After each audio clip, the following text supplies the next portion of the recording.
I never thought I'd be the guy standing here, writing this down, but here we are. Let me start from the beginning so you get the full picture. My name's Mike, and I was married to Lisa for about 6 years. We seemed happy enough, or at least I thought we were. She had this way of acting like she was perfect, always putting on a show, making me believe everything was fine. But in the last few months, something changed. She started acting weird, secretive, distant, snapping at me over small things. At first, I chalked it up to stress, maybe work or her family. But then I started noticing little things that didn't add up. For example, she'd leave her phone around, but whenever I tried to look at it, she'd get defensive or just hide it faster than I could see. Her excuses: "It's just work stuff," she'd say. Or, "I'm talking to my friends, what's the big deal?" But I knew better. There was this strange energy in the house, like she was hiding something, and I couldn't quite put my finger on it. Sometimes I'd come home from work early just to catch her in the act, but she'd always be busy or not feeling well. Still, I didn't want to jump to conclusions. Then one night I decided to check her messages out of pure frustration. I know, it's not the best move, but I was desperate. I grabbed her phone when she went to the bathroom and started scrolling through her texts. That's when I saw it. A string of messages between her and Jake, my best friend, the guy I've known since college. They've been talking about meeting up during the weekends, saying things I'd rather not repeat. The worst part: they'd been meeting in our house behind my back while I was at work. I found pictures of them kissing, sneaking around, and even some explicit stuff. My stomach just dropped right out of my body. I'd suspected something was going on, but seeing it with my own eyes made it real. I felt like I'd been hit by a truck. I stared at those messages for what felt like forever, my mind racing. How long had this been going on? How could she do this to me, to us? My wife, who always played the victim, always acted like she was the victim of my supposed flaws, was cheating on me with my best friend. I couldn't believe it. I still can't. I kept thinking about all the moments I'd trusted her, all the times I'd been there for her, and how she turned around and stabbed me in the back like this. It's a betrayal I don't think I'll ever completely get over. That night I just sat there, staring at those messages, feeling a mix of rage, heartbreak, and total confusion. I didn't know what to do. I couldn't sleep, and I knew somehow my whole world was about to change forever. The next morning I woke up feeling like I'd been hit by a freight train. My mind kept replaying those messages over and over like some sick game I couldn't turn off. I knew I couldn't just ignore it. I had to confront her. The thing is, I didn't even want to talk to her at first. I was angry, hurt, betrayed, everything crushed into one big knot of emotion. But I also knew I needed answers, even if I didn't think I'd like what I heard. I waited until she was in the shower, then I grabbed her phone again. I needed to see if there was anything else I'd missed, any other proof that I'd been right all along. I scrolled through her messages, her photo, her recent calls. It was like a treasure hunt, except it was all garbage, proof of her lies. She'd been texting Jake nonstop, and the conversations weren't just about meeting up. They were about sex, about how much they enjoyed sneaking around, how they couldn't keep their hands off each other. Every message made my stomach churn worse. I was trying to stay calm, but inside I was boiling. When she finally got out of the shower, I was sitting on the couch with her phone in my hand. I looked at her and her face immediately froze. She knew what I had and her eyes flickered with guilt, then quickly turned defensive. "Mike, what are you doing?" she asked, voice high-pitched, like she was trying to sound innocent but failing miserably. "Who the hell is Jake?" I demanded, holding up her phone. I didn't even give her a chance to lie. I just showed her everything. The messages, the pictures. Her face twisted into this snide, bitchy smirk. She looked like she didn't care. "Oh, that's just Jake. We're just friends. It's not a big deal," she said, shrugging as if I was overreacting. Her tone was so casual, like everyone did this kind of thing. "You don't understand, Mike. You're overreacting. We're just having some fun. It doesn't mean anything." I couldn't believe her. She always had a way of lying so effortlessly, like she was reading from some script. I felt my blood boil. How could she sit there and lie to my face after I'd just seen all that? I was furious. How dare she make me question everything, even after I'd seen proof? I wanted to lash out, but I kept my voice cold and controlled. "Fun? You call sneaking around behind my back fun? You've been sleeping with my best friend, Lisa. How could you do this to me? How could you betray me like that? She rolled her eyes, crossing her arms, and then spat out, "Oh, please, Mike.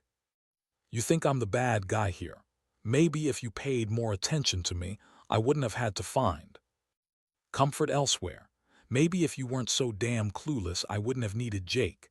But no, you're too busy with work or whatever else to notice what's happening right under your nose. I'm not the one cheating. You're the one who never cared enough to see what was going on." Her words hit me like a punch to the gut. I felt my hands tremble, and for a second I thought I might lose control, but I held it together. I looked at her and realized that I was dealing with someone who didn't care about me, not really. That was worse than anything. She had no remorse, no guilt, just this bitchy attitude like she thought she was the one calling shots. I saw right through her, and I knew I couldn't stay in this marriage anymore, not after that. That day, everything changed. I had no idea what I was going to do next, but I knew I couldn't keep pretending. I had to decide whether I was going to try to fix this or walk away. But deep down, I knew the answer. I couldn't trust her anymore. Not after she lied, cheated, and dismissed everything like it was nothing. It wasn't just about the cheating. It was about the fact that she didn't even care how much she hurt me. That realization was what broke me the most. After I confronted her, Lisa's attitude only got worse. Instead of feeling remorseful or even slightly embarrassed, she doubled down on her bullshit. She kept insisting that I was overreacting, that I was paranoid, that I was making everything up in my head. She called me possessive and controlling, like somehow I was the bad guy for feeling hurt. She said I should be glad she was still with me and that she hadn't just walked out. Honestly, her words made me angrier. I couldn't believe how cold and manipulative she was being. That night, I couldn't sleep. My mind kept circling back to everything I'd found. I kept thinking about those pictures, the texts, her betrayal. All I could feel was this mixture of heartbreak and fury. I'd trusted her for so long, and now I was questioning everything: my judgment, my marriage, my friendship. I felt like I was losing my mind. How could she do this? How could she lie so easily? I didn't want to believe it, but I knew deep down that the woman I loved was gone. She was replaced by someone else, someone who didn't respect me or our vows. The next morning, I decided I needed to do something. I couldn't keep living in this toxic mess. I started planning how I was going to handle this. I thought about confronting Jake, but I knew that wouldn't be enough. I wanted to make sure she knew I wasn't going to be the sucker she thought I was. I wanted her to feel what I was feeling: betrayed, humiliated, and maybe a little bit of fear. While I was sitting there trying to come up with a plan, Lisa started acting even more bitchy. She'd brush past me, throw her head back like she was queen of the world, and call me insecure or jealous. Like I was the crazy one for feeling upset. I knew I'd have to be smart about this. If I just blew up and told everyone right away, she'd have a chance to spin her lies, say I was overreacting, or make me look like the bad guy. I wanted control. I wanted to teach her a lesson she wouldn't forget. But I also knew I had to be careful. If I made a move too soon, she'd just deny everything and turn it around on me. So I stayed quiet for a little while, gathering my thoughts, waiting for the right moment. I kept thinking about what I'd say, how I'd make her really see that I wasn't going to put up with this kind of betrayal. Meanwhile, she kept acting like she was the victim, trying to turn everyone against me. She'd cry, accuse me of being paranoid, and say I was jealous of Jake. That's when I realized she was just a master manipulator. She was good at hiding her true self behind that bitchy facade. I couldn't let her do that anymore.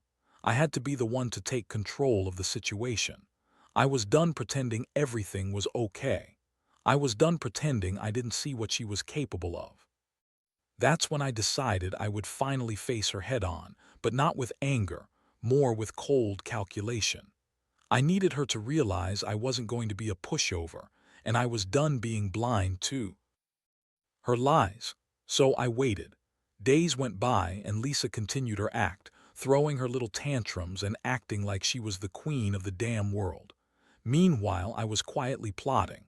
I started talking to some of my close friends, people I trust. I needed backup, someone who could help me handle what was coming. I knew I had to be careful because Lisa was one of those people who could spin anything to her advantage. If she caught wind that I was onto her, she'd lie even more, or worse, try to turn everyone against me. One afternoon, I decided I'd had enough of her bullshit. I told her I wanted to talk, just us, no distractions. She rolled her eyes and gave me that snide little smile like I was the problem. I told her straight up that I knew about Jake, about her meetings in the house, about everything. Her expression didn't change much, just a tiny flicker of surprise that quickly disappeared. "Oh, that. It's not what you think," she said, shrugging again, this time with even more attitude. "Jake and I, it's just sex, nothing serious. You're overreacting. You're just insecure." I looked at her disgusted.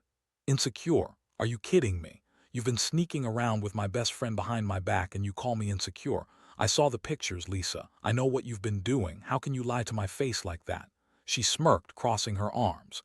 "You really think I give a damn what you believe? Honestly, I don't care what you think anymore.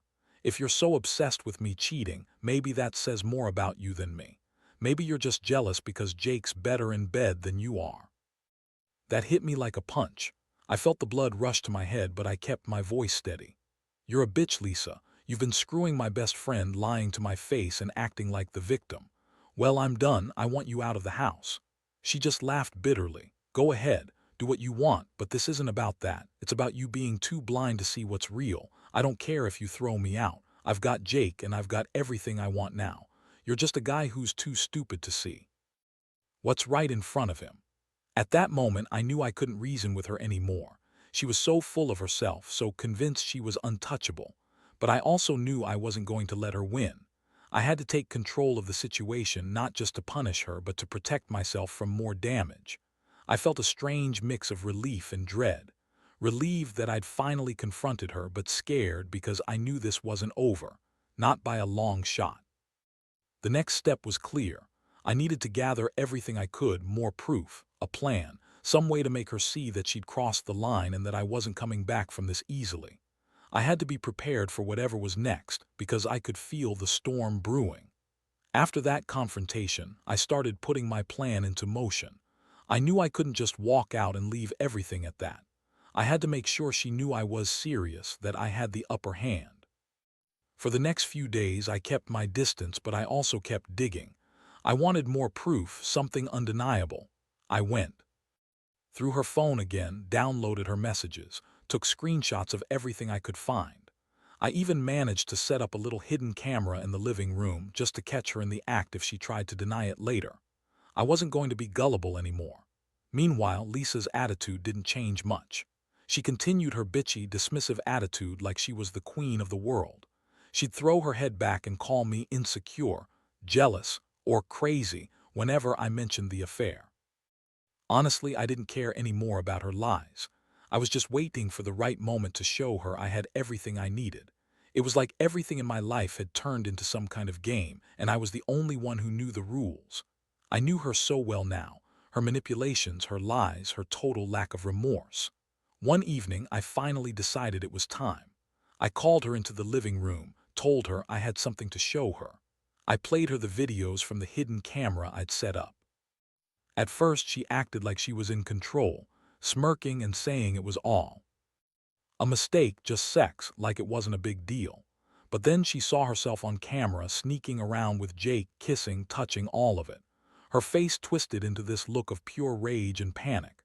She tried to deny everything, saying it was just a misunderstanding, but I cut her off. I threw the screenshots of their texts on the table, the explicit messages, the pictures of them in bed. She looked at me with this venomous glare and spat. "You're crazy, Mike. You're just jealous because I don't want to be with a loser like you anymore." Her voice was high and bitter, like she was trying to break me down. But honestly, I felt nothing but cold. I'd finally done it. I'd caught her red-handed, and there was no denying anymore. My trust was shattered beyond repair. I finally saw her for what she really was, a manipulative, selfish bitch who thought she could get away with anything. That night, I told her she had two options. She could leave peacefully, or I'd call a lawyer and start formal proceedings. I was done playing her game. She looked at me, eyes blazing, and then stormed out of the house, screaming about how I was ruining everything and how I'd regret this. But I didn't care. I felt a strange mixture of relief and emptiness. I'd finally taken back some control and I knew things would never be the same. The betrayal cut deep, but I was finally free from her lies, from her manipulations. I just didn't know what was coming next. All I knew was my life was about to change forever. Days turned into weeks after she left. I stayed in the house trying to pick up the pieces, but honestly, it was impossible. Every corner reminded me of her, her voice, her lies, her betrayal. I couldn't sleep at night without replaying everything I discovered. The worst part was knowing she had lied so effortlessly, acting like she was some innocent victim when she'd been screwing my best friend behind my back. That realization hit me harder than anything else. Trust, gone. Faith, shattered. I kept asking myself how I could have been so blind, so naive, to believe she was anything but a liar. I moved out of the bedroom, stayed with friends when I could, trying to heal. I knew I needed to focus on myself now, rebuild what was broken. Every day was a new challenge, fighting the urge to call her, to reach out, to ask why. But I knew better.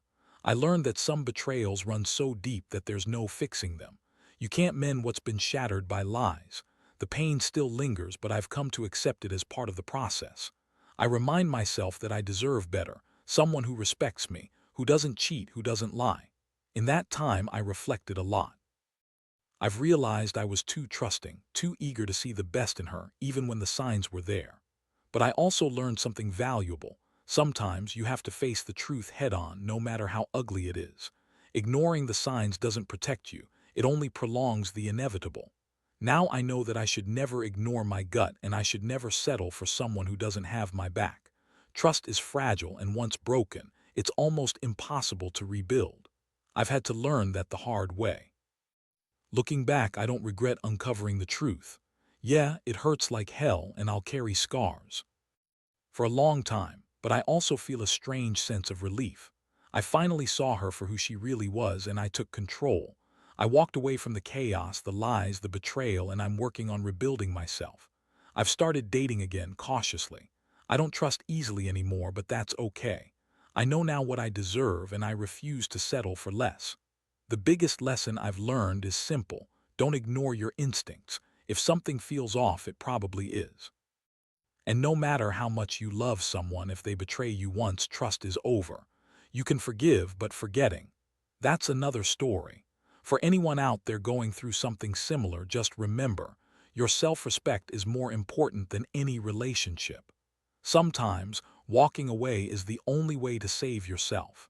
And honestly, I think I'm finally starting to do that.